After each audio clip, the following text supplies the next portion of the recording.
نحمده ونستغفره ونعوذ بالله من شرور أنفسنا ومن سيئات أعمالنا. من يهده الله فلا مضل له ومن يضلل فلا هادي له. وأشهد أن لا إله إلا الله وحده لا شريك له وأشهد أن محمدا عبده ورسوله أرسله بالحق بشيرا ونذيرا.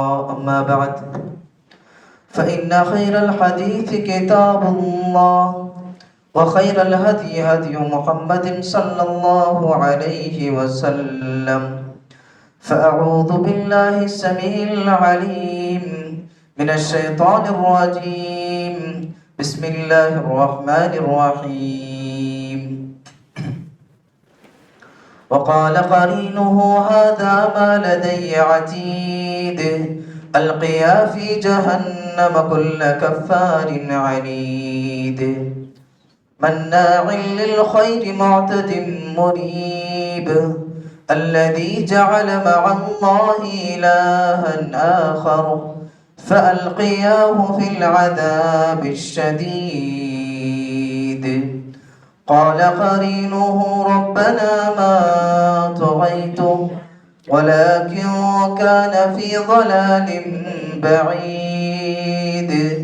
قال لا تختصموا لدي وقد قدمت إليكم بالوعيد. ما يبدل القول لدي وما أنا بظلام للعبيد. يوم نقول لجهنم هل امتلأت وتقول هل من مزيد. وأزلفت الجنة للمتقين غير بعيد. هذا ما توعدون لكل أواب حفيظ من خشي الرحمن بالغيب وجاء بقلب منيب. ادخلوها بسلام ذلك يوم الخلود. وقال الله تبارك وتعالى في كلامه المجيد. بسم الله الرحمن الرحيم. يا بني آدم قد أنزلنا عليكم لباسا. ہر قسم کی تعریف، توصیف، کبریائی، بڑائی اللہ رب العالمین کے لیے لائق و زیبا ہے۔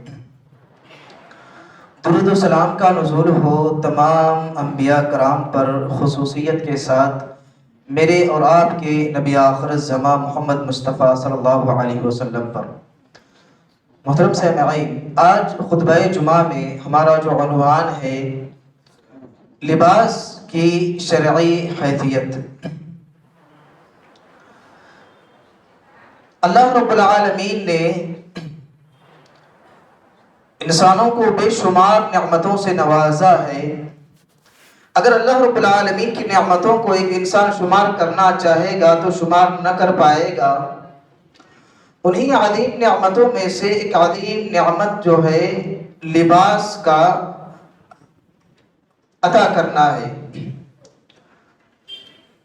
اب جانتے ہیں اللہ رب العالمین نے جب آدم علیہ السلام کو پیدا کیا اور آدم علیہ السلام کی بائیں پسلی سے حوا علیہ السلام کو پیدا کیا تو اللہ رب العالمین نے جنت میں انہیں بے شمار نعمتوں سے نوازا۔ انہی نعمتوں میں سے ایک عظیم نعمت جنت کا لباس ہے۔ دونوں کو اللہ رب العالمین نے جنت کا لباس پہنایا، جنت کا لباس عطا فرمایا۔ لیکن جب شیطان کے بہکاوی کی وجہ سے انہوں نے اس درخت کے پھل کو کھا لیا جس درخت کے قریب جانے سے اللہ رب العالمین نے منع کیا تھا، جب انہوں نے وہ غلطی کی تو اللہ رب العالمین نے دونوں کو جنت سے نکال دیا اور جنت کا جو لباس انہیں پہنایا گیا تھا اس لباس کو بھی اللہ رب العالمین نے چھین لیا۔ اللہ رب العالمین نے سورہ اعراف میں فرمایا یا بنی آدم لا يفتننكم الشيطان كما أخرج أبويكم من الجنة ينزع عنهما لباسهما ليريهما سوآتهما۔ اے آدم کے بیٹو، آگاہ رہنا، خبردار رہنا کہ شیطان تمہیں کوئی برائی میں نہ ڈال دے، شیطان تمہیں کسی فتنے میں نہ ڈال دے جس نے تمہارے جو ماں باپ ہیں آدم علیہ السلام، حوا علیہ السلام کو جنت سے نکلوا دیا تھا اور ان دونوں کے لباس کو اتروا دیا تاکہ دونوں کے سطر ایک دوسرے کے سامنے ظاہر ہو جائے۔ تو لباس اللہ رب العالمین نے جنت ہی میں آدم اور حوا علیہ السلام کو عطا فرمایا تھا۔ جب انہوں نے خطا کی تو اللہ رب العالمین نے ان سے لباس کو چھین لیا تھا۔ پہلے کیف لباس جو ہے انسان کی ایک فطری ضرورت ہے۔ جب انسان پیدا ہوتا ہے تو اسی وقت کچھ دیر کے بعد اسے کوئی نہ کوئی لباس پہنا دیا جاتا ہے، اور لباس کا یہ سلسلہ وفات کے بعد بھی ختم نہیں ہوتا۔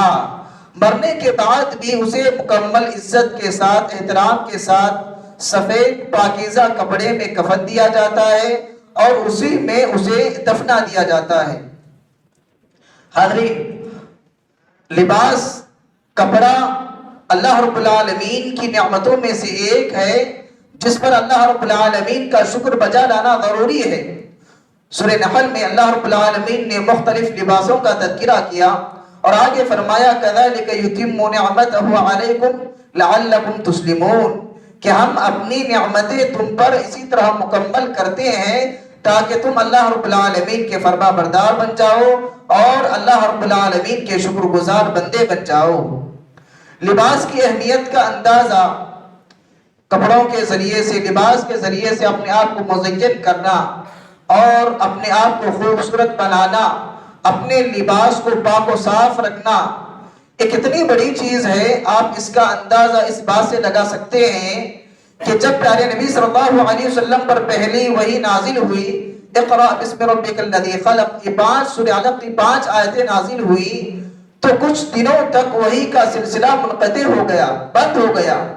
اس کے بعد اللہ رب العالمین نے جب دوسری وحی نازل کی، یا ایھا المدثر قم فانذر وربک فکبر وثیابک فطہر، تو دوسری وحی میں اللہ رب العالمین نے کپڑے کا تذکرہ کیا اور خاص طور پر اللہ نے یہ نصیحت کی، اے اللہ کے نبی صلی اللہ علیہ وسلم آپ اپنے کپڑوں کو پاک و صاف رکھیں۔ تو دوسری وحی ہی میں اللہ رب العالمین نے لباس کا تذکرہ کیا، کپڑے کا تذکرہ کیا۔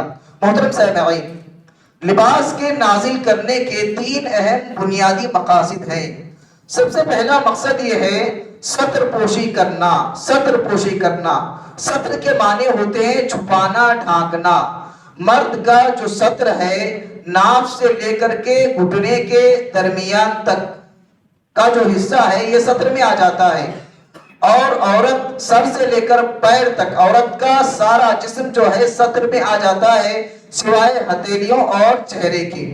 اللہ رب العالمین نے قرآن مجید میں فرمایا سورہ اعراف آیت نمبر 26 میں، یا بنی آدم قد انزلنا علیکم لباسا یواری سوآتکم، کہ اے آدم کے بیٹو ہم نے تمہارے لیے لباس کو نازل کیا تاکہ اس کے ذریعے سے تم اپنے ستر کو چھپاؤ، ستر پوشی کرو۔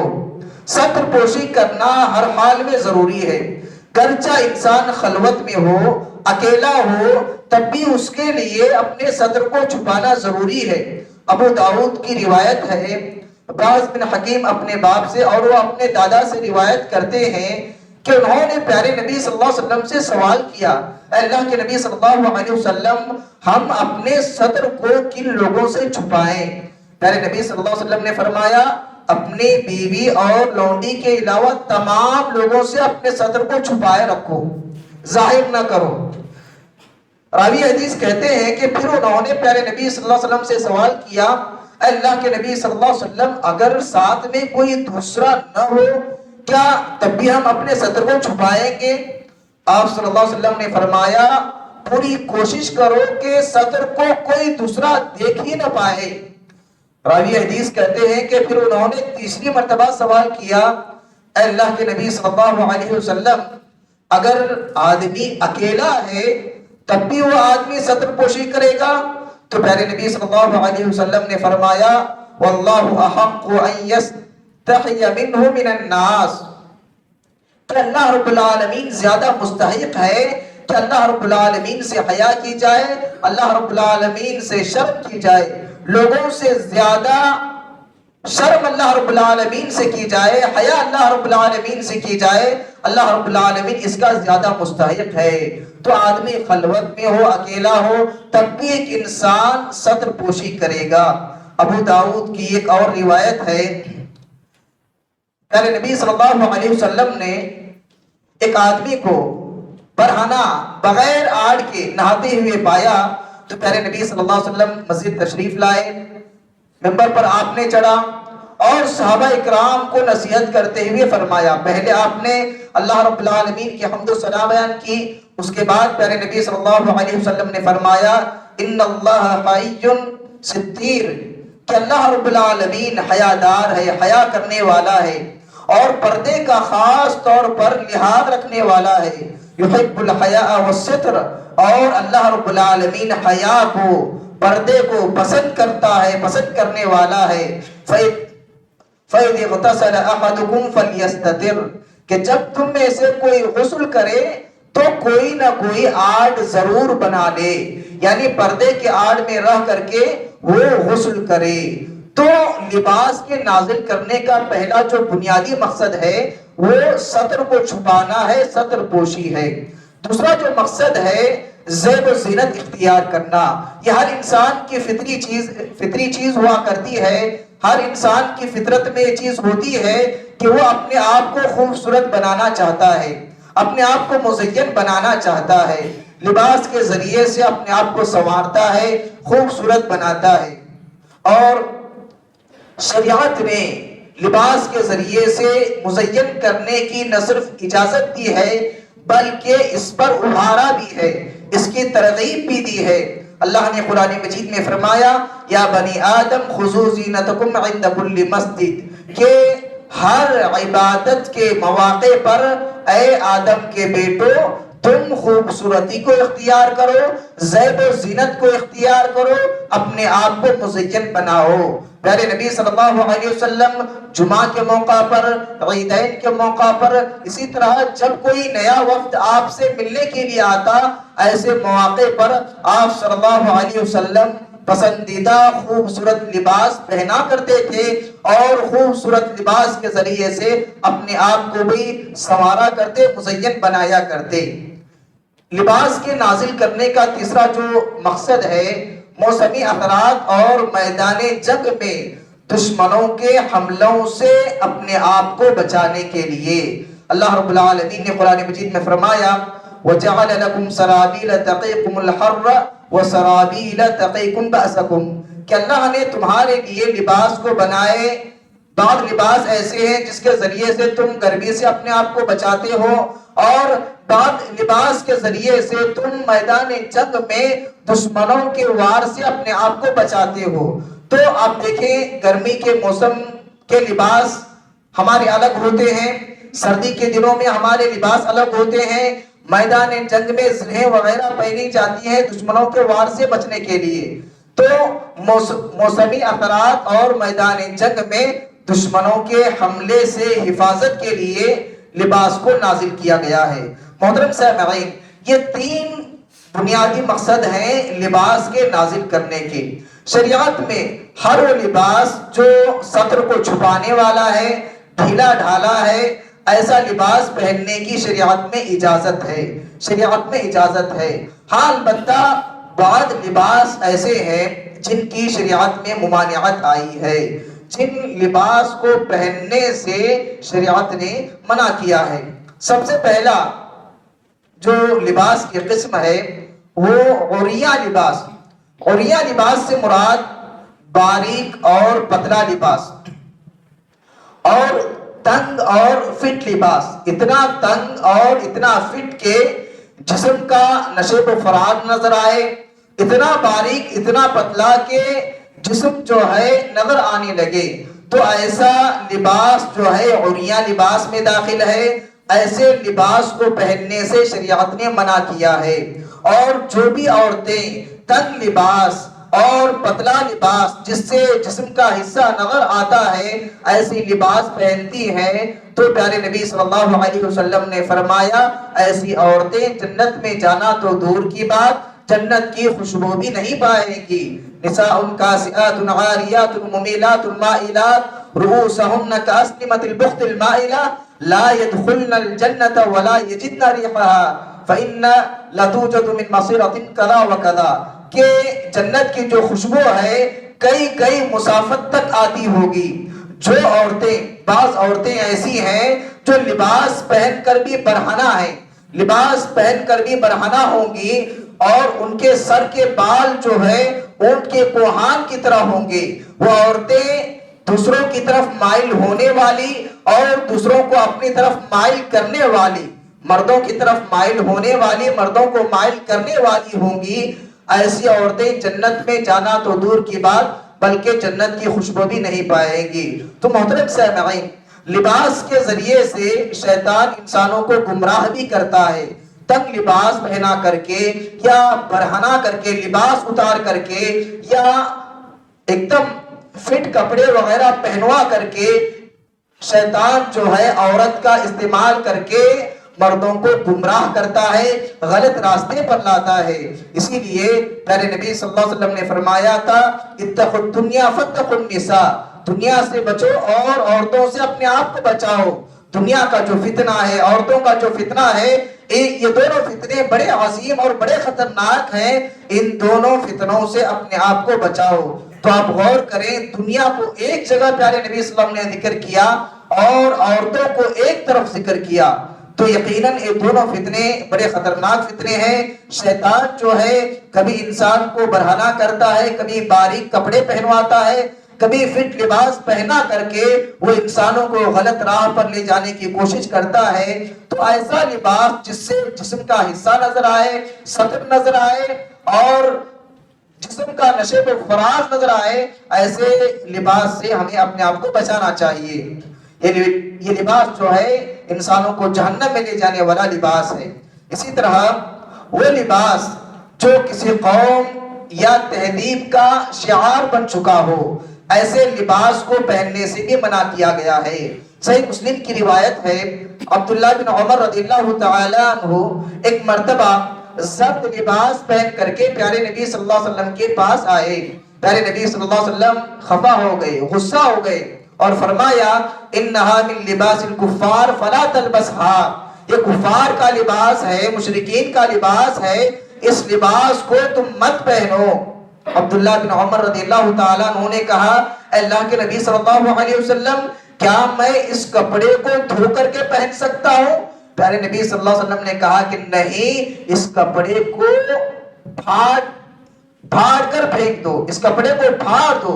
کپڑے کو پھاڑنے کا حکم دیا تو عبداللہ بن عمر رضی اللہ تعالی عنہ نے جیسا اللہ کے نبی صلی اللہ علیہ وسلم نے کہا تھا ویسے ہی عمل کیا۔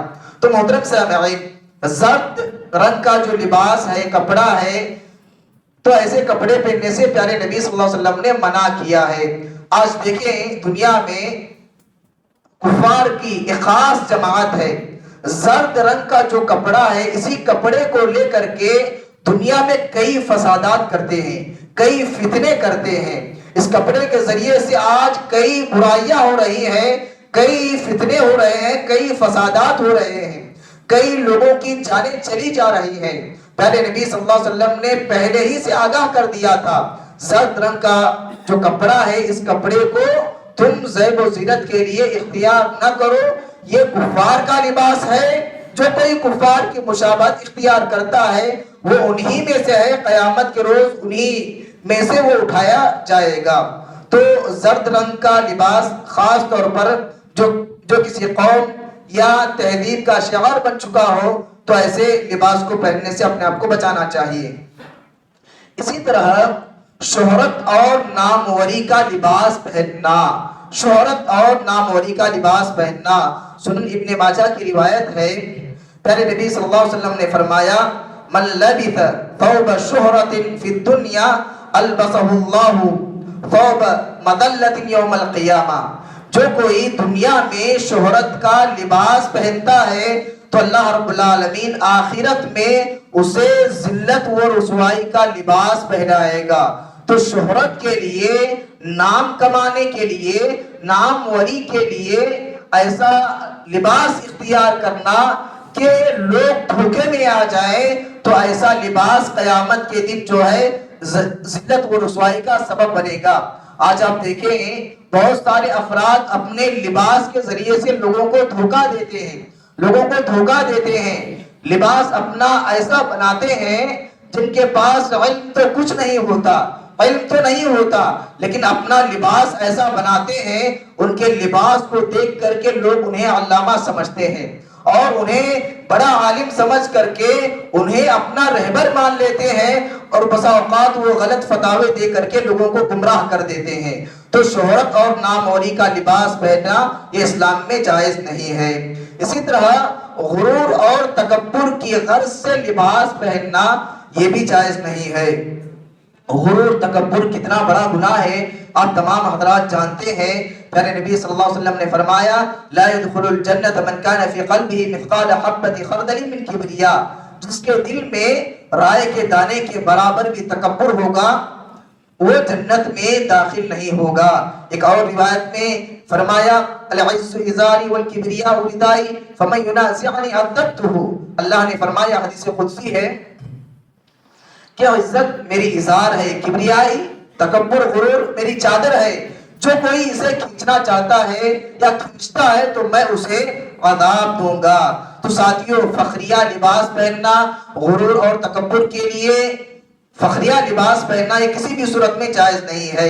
صحیح بخاری کی روایت ہے، پیارے نبی صلی اللہ علیہ وسلم نے فرمایا کہ ایک آدمی غرور فخریہ لباس پہن کر کے بالوں میں کنگھی کر کر اترا کر غرور اور تکبر سے راستے میں جا رہا تھا۔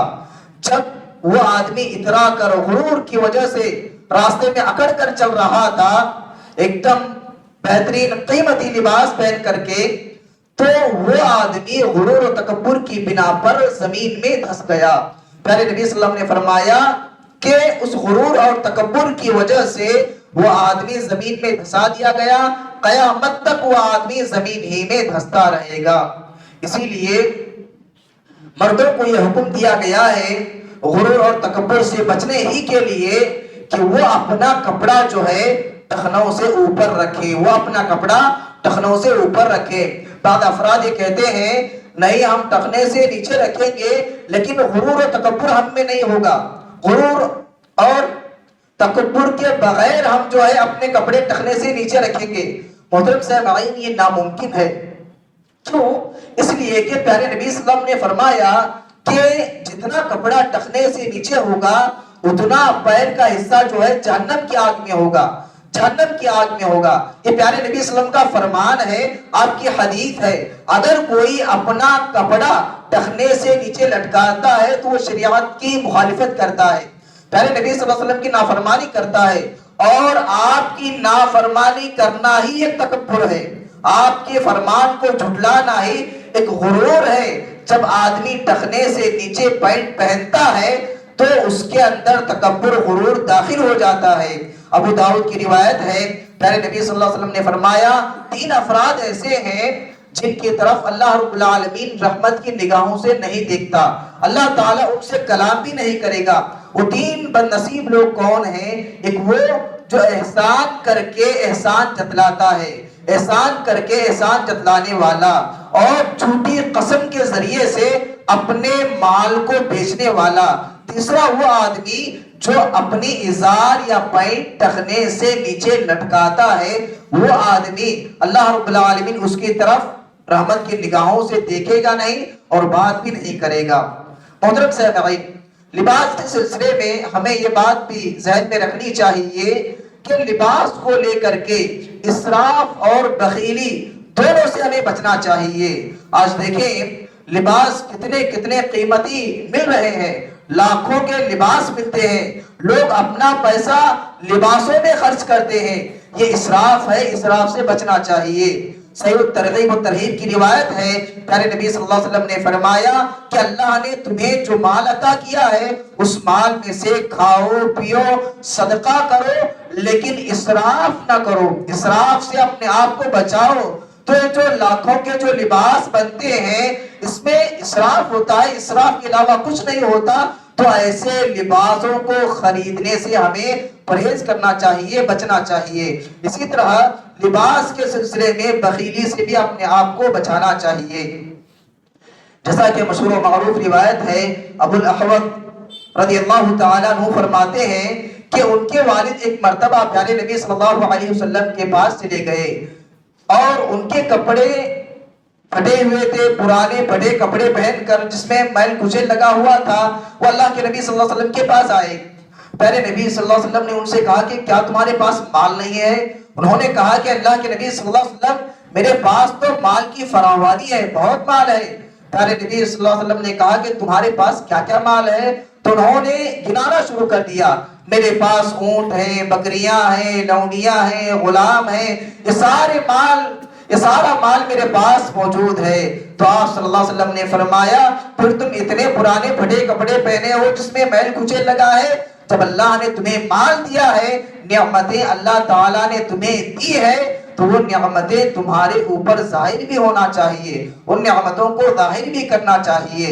تو زیادہ اسراف کرنا یہ بھی غلط ہے، بخیلی کرنا یہ بھی صحیح نہیں ہے، لہذا لباس میں سادگی اختیار کرنا یہ سنت ہے، لباس میں سادگی اختیار کرنا، نہ اسراف ہو نہ بخیلی ہو۔ البتہ اگر کوئی سادہ لباس پہنتا ہے، بہت کچھ ہونے کے باوجود سادہ لباس اختیار کرتا ہے، تو اس میں کوئی حرج نہیں، کیونکہ قیامت کے پیارے نبی صلی اللہ علیہ وسلم نے فرمایا جو لوگ مال و دولت کے باوجود بھی سادہ لباس اختیار کرتے ہیں، اللہ رب العالمین روز قیامت انہیں بلائے گا، بلا کر کے کہے گا کہ جنت کے یہ لباس ہے، ان لباسوں میں جو لباس تم اپنے لیے چاہو پسند کر لو، جو لباس چاہے پہن لو۔ اگر انسان دنیا میں سادگی کی زندگی اختیار کرتا ہے تو اللہ رب العالمین اسے جنت میں اونچا مقام عطا فرمائے گا۔ اسی طرح ایک مرتبہ پیارے نبی صلی اللہ علیہ وسلم نے فرمایا تھا کہ جس کے دل میں رائے کے دانے کے برابر بھی غرور اور تکبر ہو، وہ آدمی جنت میں داخل نہیں ہوگا۔ تو ایک صحابی نے سوال کیا، اے اللہ کے نبی صلی اللہ علیہ وسلم، ایک آدمی چاہتا ہے کہ اس کا لباس اچھا ہو، اس کا جوتا اچھا ہو، کیا یہ بھی غرور ہے؟ تو پیارے نبی صلی اللہ علیہ وسلم نے فرمایا تھا، ان اللہ جمیل یحب الجمال الکبر بطر الحق وغمط الناس، کہ اللہ تعالیٰ خوبصورت ہے، خوبصورتی کو پسند کرتا ہے۔ غرور تو حق کا انکار کرنا، حق سے اعراض کرنا، لوگوں کو حقیر سمجھنا ہے۔ اگر کوئی آدمی لباس کے ذریعے سے اپنے آپ کو مزین کرتا ہے، خوبصورت بناتا ہے، تو یہ غرور اور تکبر نہیں ہے۔ اسی طرح جن سے مخالف کے لباس کے مشابہ لباس پہننا، جیسے مرد حضرات ہیں، خواتین ہیں، مرد اور عورتیں ہیں، دونوں کی فطرتیں 5 چیزوں میں الگ الگ ہیں، اور دونوں کا جسمانی جو حیت ہے یہ بھی دونوں کی الگ الگ ہے۔ اسی لیے مرد اور عورتوں کا لحاظ کرتے ہوئے دونوں کے لباس بھی الگ الگ ہیں، دونوں کے لباس بھی الگ الگ ہیں۔ لیکن آج دنیا کے لوگ ترقی کے نام پر عورتوں کو مردوں کے کپڑے پہنواتے ہیں، اور بہت سارے مرد جو ہے اپنے کپڑوں میں عورتوں کی مشابہت اختیار کرتے ہیں۔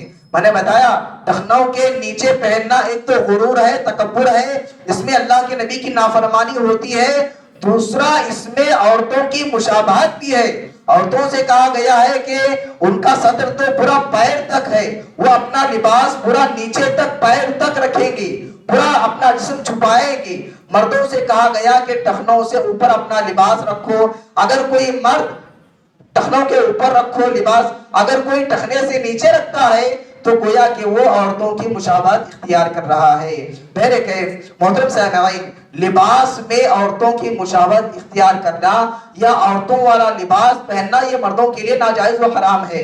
اور خواتین کے لیے بھی وہ لباس جو مردوں کے لیے مقرر ہے، مردوں کے لیے بنایا گیا ہے، ایسا لباس کو پہننا یہ کسی بھی صورت میں ناجائز و حرام ہے۔ آج عام ہو گیا ہے، آج خواتین جنس کا استعمال کرتی ہیں اور ترقی کے نام پر کیا کیا برائیاں نہیں کرتی، تو یہ ساری چیزیں خلاف شرع ہے، ان تمام چیزوں سے بچنا چاہیے۔ اور ایک خاص بات یہ کہ بعض افراد اپنے چھوٹے بچوں کو اپنے لڑکوں کے لباس پہنواتے ہیں، اس سے بھی گریز کرنا چاہیے۔ لوگ کہتے ہیں ابھی تو بچے چھوٹے ہیں، پہنا دیں گے کوئی حرج نہیں۔ تربیت کب سے آپ شروع کریں گے؟ بچپن ہی میں بچوں کی تربیت کی جائے گی۔ تربیت کا جو اصل وقت ہے وہ بچوں کا بچپنا ہی ہے۔ تربیت بچوں کو ہی کی جائے گی سب سے پہلے جب ان کی عمر چھوٹی ہوتی ہے۔ ہم جو نصیحت کرتے ہیں، جو حکم دیتے ہیں، اس حکم کو ماننے قبول کرنے کا مادہ ان کے اندر ہوتا ہے۔ ہم اپنے بچوں کو چھوٹے سمجھ کر لڑکوں کے لباس پہنوا رہے ہیں تو وہیں سے ان کے اخلاق بگڑنا شروع ہو جاتے ہیں۔ تو ہمیں یہ غلطی کبھی بھی نہیں کرنا چاہیے۔ بچیوں کے جو کپڑے ہیں انہیں وہ پہنانا چاہیے، بچوں کے جو کپڑے ہیں، لڑکوں کے جو کپڑے ہیں انہیں وہ کپڑے پہنوانا چاہیے۔ کبھی بھی کپڑوں میں رد و بدل نہیں کرنا چاہیے۔ پیارے نبی صلی اللہ علیہ وسلم نے فرمایا، ابو داؤد کی روایت ہے، لعن رسول اللہ صلی اللہ علیہ وسلم الرجل يلبس لبسة المرأة والمرأة تلبس لبسة الرجل، کہ پیارے نبی صلی اللہ علیہ وسلم نے ایسے آدمی پر لعنت فرمائی ہے جو عورتوں کے لباس پہنتا ہے، عورتوں جیسے لباس کو اختیار کرتا ہے، اور ایسی عورتوں پر پیارے نبی صلی اللہ علیہ وسلم نے لعنت فرمائی ہے جو مردوں جیسا لباس پہنتی ہے، مردوں جیسا لباس کو اختیار کرتی ہیں۔ تو محترم سامعین، کسی گناہ پر جب لعنت کی وعید سنائی جاتی ہے اس کا مطلب یہ ہے کہ یہ بڑا گناہ ہے، کبیرہ گناہ ہے۔ تو لباس اگر ہم اپنے بچوں کو، اپنے چھوٹی بچیوں کو بچوں کے کپڑے پہنواتے ہیں تو سوچو ہم والدین کتنے بڑے گناہ کے مستحق بن رہے ہیں، ہم کتنا بڑا جرم کر رہے ہیں۔ بچے تو مرفوع القلم ہیں، انہیں تو گناہ نہیں ملے گا، لیکن جو والدین انہیں پہنوا رہے ہیں ان کو تو گناہ ملے گا۔ اسی لیے ہمیں تربیت کے سلسلے میں خاص توجہ دینا چاہیے اور اپنے بچوں کی صحیح تربیت دینا چاہیے، خاص طور پر لباس کے سلسلے میں۔ اسی طرح ریشمی لباس مردوں کے لیے حرام قرار دیا گیا ہے، ریشمی لباس پہننا مردوں کے لیے ناجائز و حرام ہے۔ ابو داؤد کی روایت ہے، علی رضی اللہ تعالیٰ عنہ فرماتے ہیں، ایک مرتبہ پیارے نبی صلی اللہ علیہ وسلم اپنے دائیں ہاتھ میں ریشم اور بائیں ہاتھ میں سونا لے کر کے کہا کہ یہ دونوں چیزیں میری امت کے مردوں پر حرام کی گئی ہیں، یہ دونوں چیزیں حرام ہیں۔ ایک اور روایت میں آپ نے فرمایا کہ ایمان والوں کے لیے ریشمی لباس دنیا میں حرام قرار دیا گیا ہے، لیکن ایمان والوں کو جنت میں ریشمی لباس پہنا دیا جائے گا۔ تو محترم سامعین، یہ ساری چیزیں ہیں لباس کے سلسلے میں ہمیں ان کا خیال رکھنا چاہیے۔ اسی طرح آخری بات، تصاویر اور نقش و نگار والے کپڑے پہننے سے ہمیں بچنا چاہیے۔ جن کپڑوں میں تصاویر ہو، نقش و نگار ہو، ایسے کپڑوں کو پہننے سے گریز کرنا چاہیے، بچنا چاہیے۔ ہمارے بعض ساتھی ہیں ایسے کپڑے پہننے کو کوئی عیب نہیں سمجھتے، بلکہ بہت سارے ساتھی ایسے ہیں نماز کا وقت آتا ہے تو وہ ٹی شرٹ نکال کے دوسرا کرتا پہن کر کے مسجد کو آتے ہیں۔ محترم سامعین، ہمیشہ مسجد میں ہو یا باہر، آپ کہیں بھی ہو، تصاویر والے کپڑے پہننا ناجائز و حرام ہے۔ تصاویر بنانا یا تصویر کشی کرنا یہ کتنا بڑا گناہ ہے۔ پیارے نبی صلی اللہ علیہ وسلم نے فرمایا، قیامت کے دن جن لوگوں کو سب سے سخت عذاب دیا جائے گا ان لوگوں میں سے وہ لوگ بھی ہیں جو تصویر کشی کرتے ہیں، جو اپنے ہاتھوں سے تصویریں بناتے ہیں۔ تو کسی بھی جاندار کی تصویر اگر ہمارے کپڑوں میں ہے تو وہ کپڑا پہننا ناجائز و حرام ہے، ایسے کپڑوں کو خریدنا بھی نہیں چاہیے۔ تو یہ چند آداب ہیں، ہمیں کپڑے پہنتے وقت، لباس خریدتے وقت یا لباس پہنتے وقت ان تمام چیزوں کا ہمیں لحاظ کرنا چاہیے۔ محترم سامعین، شیطان جو ہے انسان کو مختلف طریقوں سے گمراہ کرتا ہے. شیطان انسان کو گمراہ کرنے کے لیے جن ہتھیاروں کو استعمال کرتا ہے ان میں سے ایک لباس بھی ہے. لباس کے ذریعے سے بھی شیطان انسان کو گمراہ کرتا ہے. اگر ہم لباس کے فتنے میں واقع ہونا نہیں چاہتے تو ہمیں شریعت کو فالو کرنا ہوگا. شریعت لباس کے بارے میں کیا کہتی ہے, کیسا لباس شریعت پہننے کا حکم دیتی ہے, ہمیں اس کا مطالعہ کرنا ہوگا. جن کپڑوں کو پہننے کا, جن لباس کو اختیار کرنے کا شریعت ہمیں حکم دیتی ہے, اجازت دیتی ہے, ان کو اختیار کرنا چاہیے. اس میں ہماری ہی بھلائی ہے. اور جن جن کپڑوں سے منع کرتی ہے شریعت, جن جن کپڑوں سے بچنے کا حکم دیتی ہے, ان سے بچنے میں ہمارا ہی فائدہ ہے, ہمارا ہی بھلا ہے. دنیا و آخرت کی کامیابی اسی میں ہے. ہمیں ان تمام چیزوں سے بچنا چاہیے. پیارے نبی صلی اللہ علیہ وسلم نے فرمایا, خاص طور پر سفید لباس کے بارے میں فرمایا کہ سفید لباس جو ہے پسندیدہ لباس ہے. اور آپ نے صحابہ اکرام کو یہ حکم دیا کرتے تھے کہ تم سفید لباس پہنا کرو, اس لیے کہ سفید لباس اچھا اور پاکیزہ ہوا کرتا ہے.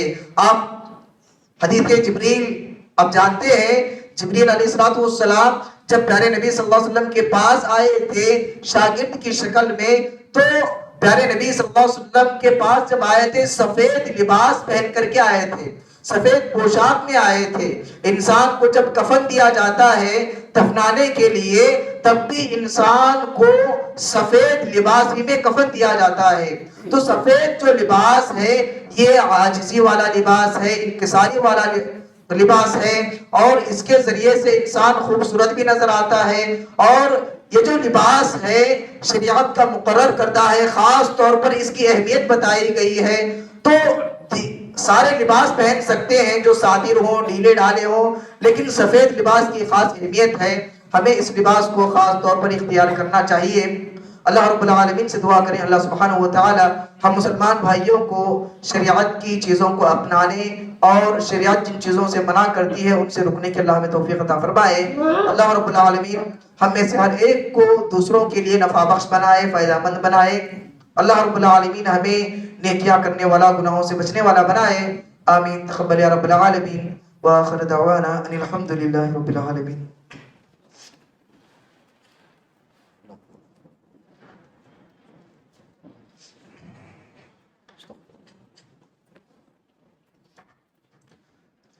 نحمده ونستعينه ونستغفره ونعوذ بالله من شرور أنفسنا ومن سيئات أعمالنا. من يهده الله فلا مضل له ومن يضلل فلا هادي له. وأشهد أن لا إله إلا الله وحده لا شريك له وأشهد أن محمدا عبده ورسوله أرسله بالحق بشيرا ونذيرا. أما بعد فإن خير الحديث كتاب الله وخير الهدي هدي محمد صلى الله عليه وسلم. فأعوذ بالله السميع العليم من الشيطان الرجيم. بسم الله الرحمن الرحيم. إن الله وملائكته يصلون على النبي يا أيها الذين آمنوا صلوا عليه وسلموا تسليما. اللهم صل على محمد وعلى آل محمد كما صليت على إبراهيم وعلى آل إبراهيم إنك حميد مجيد. اللهم بارك على محمد وعلى آل محمد كما باركت على إبراهيم وعلى آل إبراهيم إنك حميد مجيد. عباد الله رحمني ورحمكم الله. إن الله يأمركم بالعدل والإحسان وإيتاء ذي القربى وينهى عن الفحشاء والمنكر والبغي يعظكم لعلكم تذكرون. اذكروا الله يذكركم وادعوه يستجب لكم ولذكر الله تعالى وأولى وأجل وأتم وأكبر.